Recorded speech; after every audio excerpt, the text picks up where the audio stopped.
ГСП онлайн. Городские новости сейчас. В Ухте с очередным рабочим визитом побывал министр природоохраны Роман Полшветкин. Встреча началась с экскурсии по производственным объектам НШУ «Ярига-нефть». Дочерняя организация «Лукойла» и головной Усинский офис сами решили пригласить общественников и журналистов к себе в гости. Первый пункт – так называемый старт Малого Вайвожа. Уже тут у некоторых возникли вопросы. А что за нефтяные разводы в этом ручейке? Дальше посещение стройки. Нефтяной гигант совсем скоро запустит свои новые объекты. Они, к слову, общественников устроили. Тут будет повышенный уровень защиты от утечек. Но дальше недовольство только росло. Делегация вновь остановилась на Малом Вайвоже, ниже по течению. Вот оно. Вот, пожалуйста, места скопления нефти, которые присыпали песком. Ну, там полностью вот это много шебня, и тут был глубокий ручей. Вот оно все. Дальше события развивались не по сценарию. Оператор съемочной группы ГСП пошел снимать кадры с самого ручья. Опасности не было, Малый Вайвож не глубокий, на дне камни.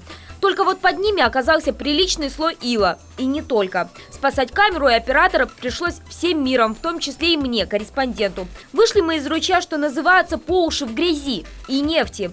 Когда вытаскивали ноги из илистого плена, на поверхности воды начали расплываться радужные пятна. Отпираться, что это нефть, никто не стал. На нашей одежде, обуви и даже теле осталась специфическая маслянистая пленка. Общественники открыто заявили о своей позиции. Скорее всего, это авария все-таки была на заводе, на Яриге, потому что то, что мы увидели в Малом Вайвоже, говорит о том, что это все случилось выше, а выше находится как раз-таки территория владения Лукойла. На этом экскурсия для съемочной группы ГСП закончилась. Логическим завершением визита министра охраны окружающей среды стала открытая вечерняя встреча. Слово дали общественникам и представителям Лукойла, и мэру Ухты звучали разные мнения. Например, профессор геологии Валерий Копейкин очень надеется, что нефть в реке – дело рук предприятия, не старых скважин. Этот вариант куда опаснее, потому что они соседствуют с разработками радия. Но последнее слово осталось за Романом Полшветкиным. 3 источника нефтяного загрязнения река Ухта. Первое – это нефтепроявления на реке Чуть, и они остаются.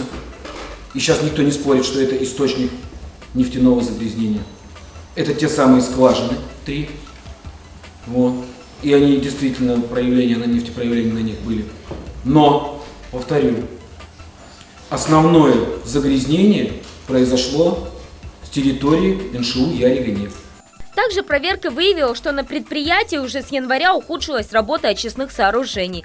Теперь Лукойл ждет целый список санкций. А еще общественники потребовали: сделайте так, чтобы в Малом Вайвоже и реке Яриге было как раньше 7 видов рыб.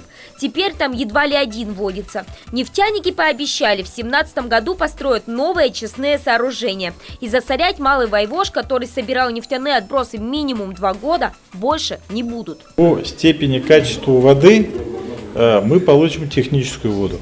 Не параметры по разведению рыб, это будет ПДК 0,1, но здесь с этим продуктом, водой, мы пойдем не в ручей. Она у нас, выход с очистных пойдет на пункт подготовки сбора нефти. То есть мы замкнем свою воду на производственный объект. Вот так закончилось разбирательство о ухтинском нефтеходе. На рекультивацию загрязненных участков теперь уйдет не 1 год. Опасность до сих пор не миновала. Несмотря на масштабную работу по ликвидации, нефть лежит и на дне. Теперь уже навряд ли можно надеяться, что этот удар природа перенесет без последствий.